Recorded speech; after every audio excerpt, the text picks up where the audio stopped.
Hello students, how are you? I hope you are all fine. Welcome to you all in AIIMS maths classes. आज का topic है 9th class के लिए हमारा chapter number 6 lines and angles. Lines और angles के विषय में आज जानकारी हासिल करेंगे हम। ये टॉपिक हमारा क्लास 9th से है। इसमें हम जानकारी हासिल करेंगे line segment, ray, collinear points, angles के अंदर an acute angle, right angle, obtuse angle, straight angle, reflex angle, complementary angle, supplementary angle, existent angles, linear pair of angles and vertically opposite angles. ये 6.1 exercise के लिए जो हमें points की जानकारी हासिल करनी है वो आपके सामने है ये बोर्ड के ऊपर। तो फर्स्ट टॉपिक है हमारा लाइन, या फर्स्ट टॉपिक लाइन सेगमेंट को ले लेते हैं। ये 2 points A and B, 2 points को एक स्ट्रेट जॉइंट करने पर ये हमें लाइन सेगमेंट प्राप्त होता है। 2 पॉइंट्स को स्केल से जॉइंट करने पर जो ये ए बी शेप आपके सामने है इसे हम लाइन सेगमेंट कहेंगे। लाइन सेगमेंट के ए और बी 2 एंड पॉइंट्स होते हैं और लाइन सेगमेंट को रिप्रेजेंट करने के लिए इस तरीके से ए बी लाइन सेगमेंट लिख करके रिप्रेजेंट किया जाता है।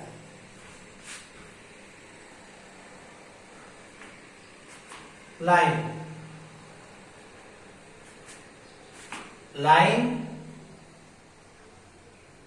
के अंदर एक स्ट्रेट इस तरीके से ए बी या पी क्यू शेप ड्रॉ की जाए जिसका कोई एंड पॉइंट नहीं है बोथ साइड के अंदर। ये स्ट्रेट लाइन है, कर्व लाइन भी होती है। इस तरीके से यदि हम ड्रॉ करें तो इसे कर्व लाइन का नाम देंगे। ये स्ट्रेट लाइन हमारी लाइन के अंदर एंड पॉइंट्स नहीं होते हैं और इसे भी हम इस तरीके से रिप्रेजेंट करते हैं इसके नाम को रिप्रेजेंट करने के लिए।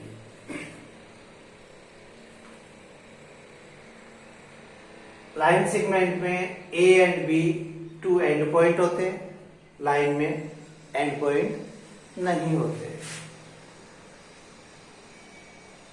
अगर इस लाइन को इस तरीके से रिप्रेजेंट कर दिया जाए जिसके अंदर आपके P एंड पॉइंट है वन साइड में और दूसरी साइड में कोई एंड पॉइंट नहीं है, तो इस तरीके से जो ये शेप हमारे पास प्राप्त होती है इस शेप को बोलेंगे हम रे। ये शेप कहलाएगी हमारी रे। इसे रिप्रेजेंट करने का तरीका ये होता है। कोलिनियर पॉइंट्स, अगर एक लाइन है हमारे पास और उस लाइन के ऊपर 3 और मोर देन 3 पॉइंट्स है, एक स्ट्रेट लाइन के ऊपर 3 एंड मोर देन 3 पॉइंट्स है हमारे पास एक स्ट्रेट लाइन के ऊपर, तो ये पॉइंट्स आपके कोलिनियर पॉइंट्स कहलाएंगे। और अगर 3 पॉइंट्स आपके इस तरीके से है जिन्हें आप ABC, जिन्हें आप एक स्ट्रेट लाइन के ऊपर रिप्रेजेंट नहीं कर सकते हैं, वो नॉन कोलिनियर पॉइंट्स कहलाएंगे।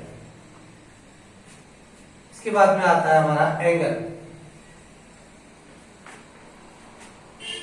एक फिक्स पॉइंट से 2 रेज ड्रॉ की जाए OP and OQ,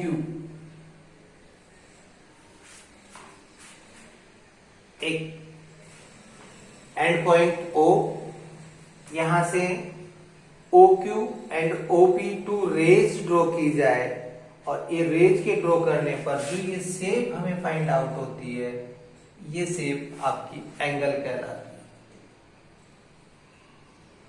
ये शेप आपकी एंगल कहलाती है। इस एंगल के अंदर ये जो एंड पॉइंट होता है, जहां पर टू रेज जहां से स्टार्ट होती है, जिनका एंड पॉइंट है, ये पॉइंट वर्टेक्स पॉइंट कहलाता है। वर्टेक्स,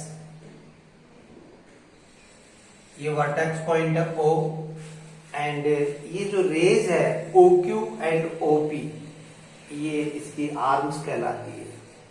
इस एंगल की आर्म्स कहलाती है। इसके बाद में अगला पॉइंट आता है हमारा kind of angles. Kind of angles,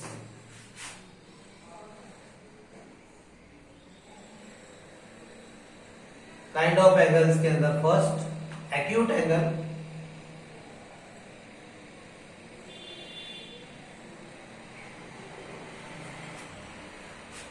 इस टाइप के एंगल्स जिनकी मेजरमेंट 0 डिग्री से 90 डिग्री के बिटवीन होती है।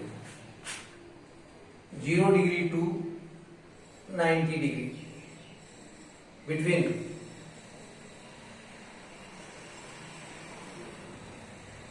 Between 0 degree to 90 degree. 0 degree to 90 degree के बिटवीन बनने वाले ऑल एंगल्स को हम एक्यूट एंगल के नाम से जानेंगे। Second, right angle.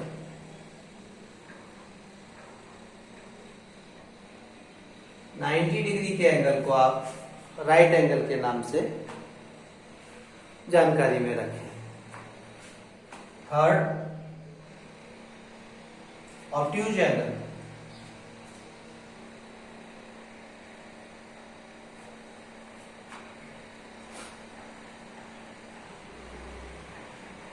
greater than 90 degree and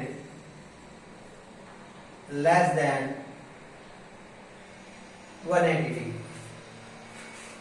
जो एंगल्स ग्रेटर देन 90 डिग्री हो और लेस देन 180 डिग्री हो, they are called obtuse angle. ऐसे एंगल्स जिनकी मेजरमेंट 90 डिग्री से ज्यादा हो और 180 डिग्री से कम हो। Fourth number, straight angle.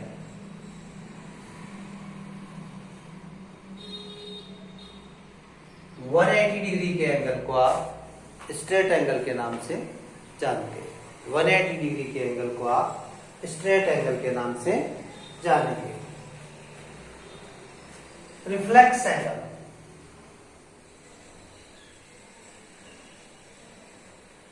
Reflex angle greater than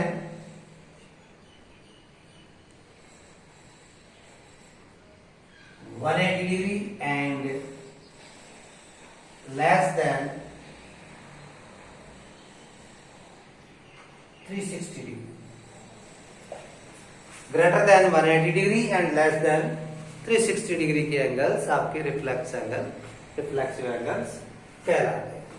तो इस तरीके से ये हुए डिग्री के बेस के ऊपर हमारे एंगल्स।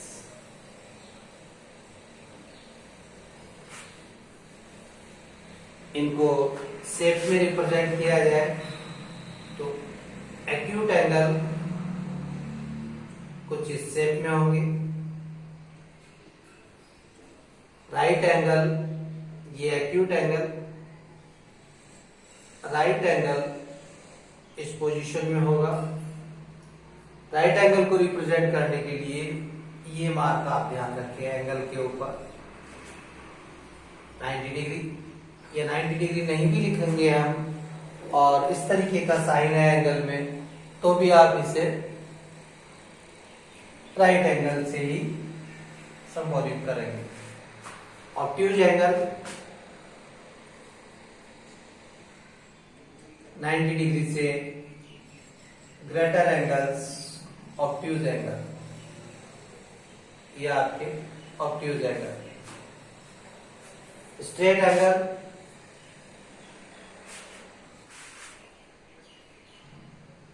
ये आपका 180 डिग्री का एंगल जो है वो स्ट्रेट एंगल के नाम से जाना जाएगा। And reflex angle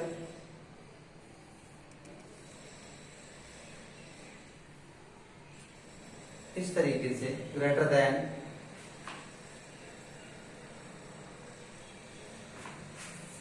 180 degree and less than 360 degree angles को रिफ्लेक्स एंगल के नाम से हम संबोधित करेंगे। एक प्रैक्टिकली हमारी ये एल्बो है, इसमें बिल्कुल स्ट्रेट रख करके ये इस तरीके से रिप्रेजेंट किया जाए तो ये जो एंगल बन रहा है ये राइट एंगल।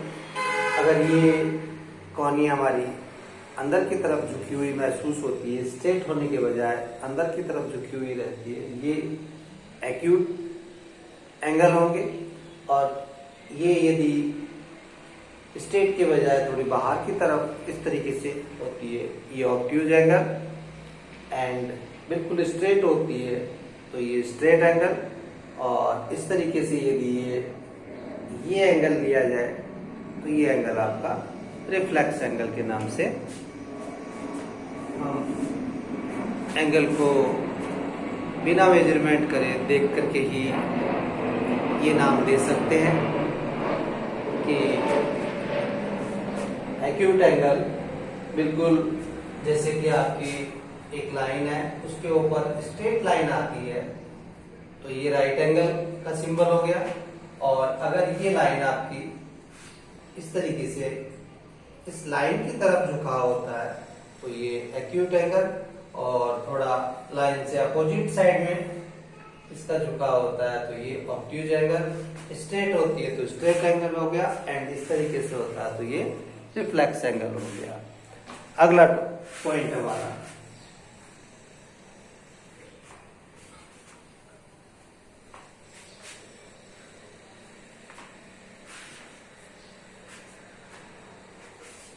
है हमारा complementary angle and supplementary angle. Complementary angles और सप्लीमेंट्री एंगल्स से पहले हम चलो ठीक है। If two angles measurements sum equal to 90 degree, then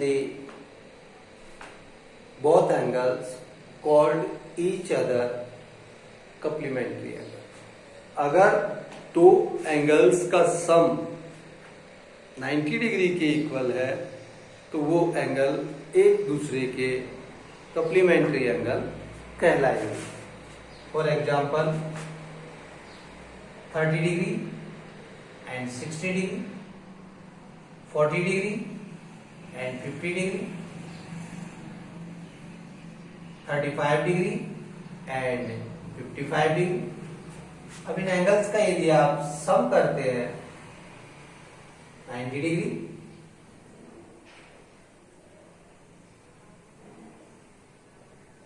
90 degree,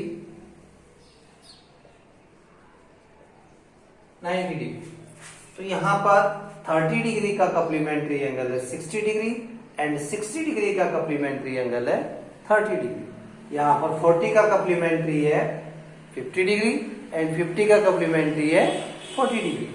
35 degree का कॉम्प्लीमेंट्री है 55 डिग्री एंड 55 डिग्री का कॉम्प्लीमेंट्री है 35 डिग्री। इसी तरीके से supplementary angles, which two angles sum equal to 180 degree, they are called supplementary angle for each other. अगर two angles का सम 180 degree के इक्वल होता है तो वे एंगल एक दूसरे के सप्लीमेंट्री एंगल्स कहलाते हैं। वे एंगल्स एक दूसरे के सप्लीमेंट्री एंगल्स कहलाएंगे। For example 120 degree and 60 degree equal to दोनों का सम किया जाएगा 120 प्लस 60 इक्वल टू 180 डिग्री। 120 का सप्लीमेंट्री है 60 डिग्री एंड 60 डिग्री का सप्लीमेंट्री है 120 डिग्री। तो ये हुआ आपका सप्लीमेंट्री एंड सप्लीमेंट्री एंगल। इसके बाद में आता है आपका adjacent angle. Adjacent angle, adjacent angle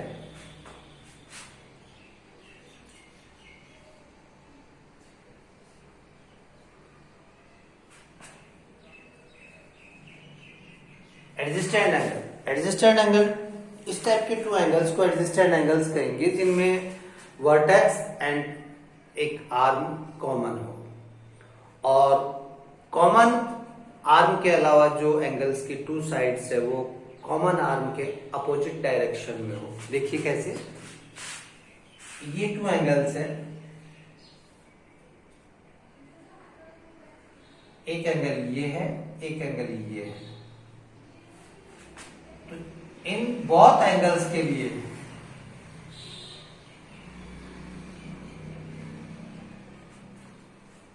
एक एंगल है आपका AOB एंड सेकेंड एंगल है आपका BOC। इन बोथ एंगल्स के लिए वर्टेक्स जो ये इस एंगल के लिए भी O है एंड इस एंगल के लिए भी O है। और ये जो OB आर्म है, ये OB आर्म जो है इनके अंदर कॉमन है और OB आर्म के अलावा इस एंगल की और इस एंगल की जो अदर आर्म्स है वो इस OB कॉमन आर्म से अपोजिट साइड में है। तभी ये अपोजिट साइड में होने पर ही ये आपके एडजस्टेंट एंगल्स होंगे। अगर ये आपके इस तरीके से बना दिया जाए, एक एंगल है आपका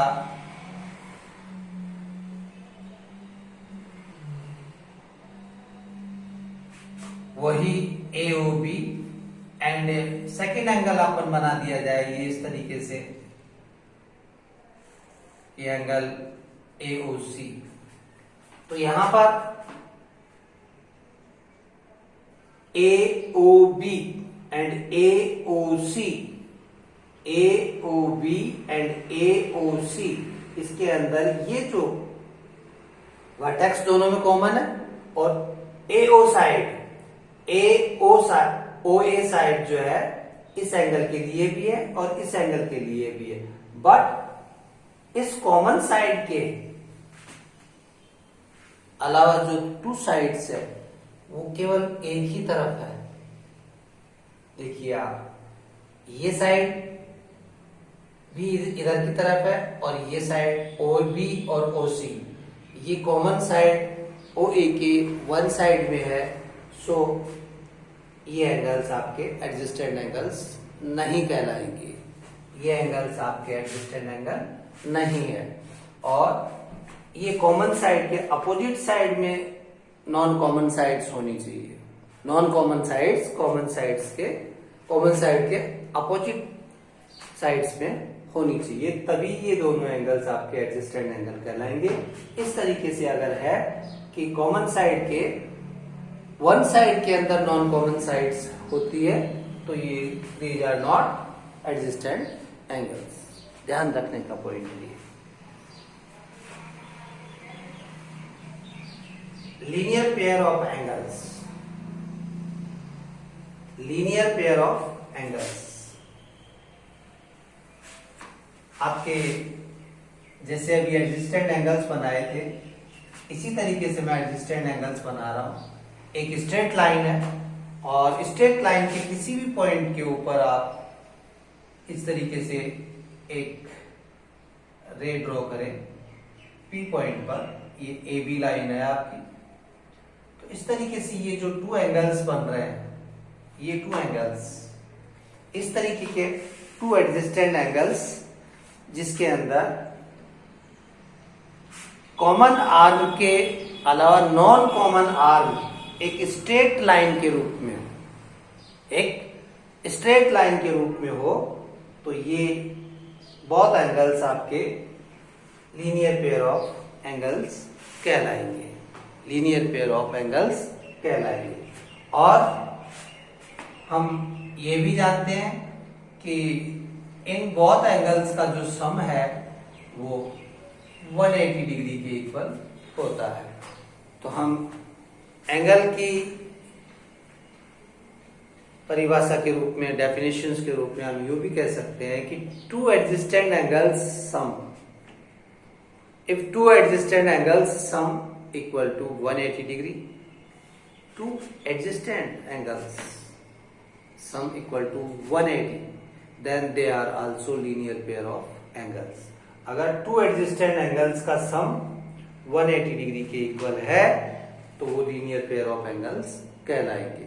या यूं कह सकते हैं कि एडजेस्टेंट एंगल्स के अंदर कॉमन आर्म के अलावा नॉन कॉमन आर्म यदि स्ट्रेट लाइन के रूप में है तो भी ये लीनियर पेयर ऑफ एंगल्स कहलाएंगे, लीनियर पेयर ऑफ एंगल्स।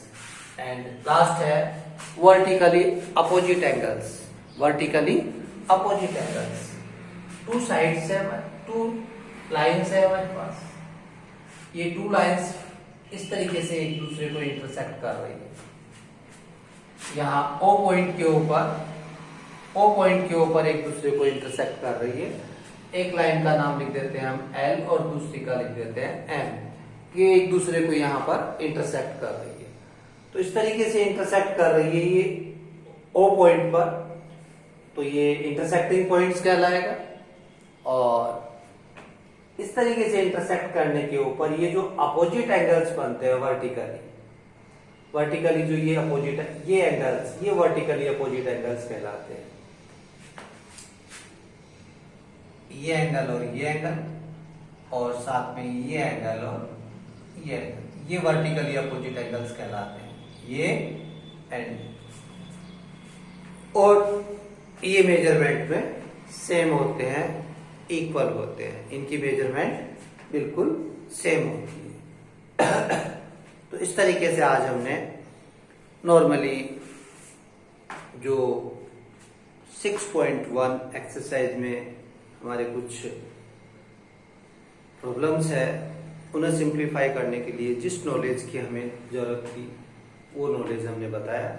और नेक्स्ट वीडियो के अंदर हम एक्सरसाइज 6.1 सोल्व आउट करेंगे, उसमें आने वाली हर प्रॉब्लम पे विचार करेंगे। आज के लिए यही है कि आप जो भी ये रेंज के विषय में और एंगल्स के विषय में आपको जानकारी दी गई, इसकी जानकारी आप नॉलेज में रखें। Okay and good bye.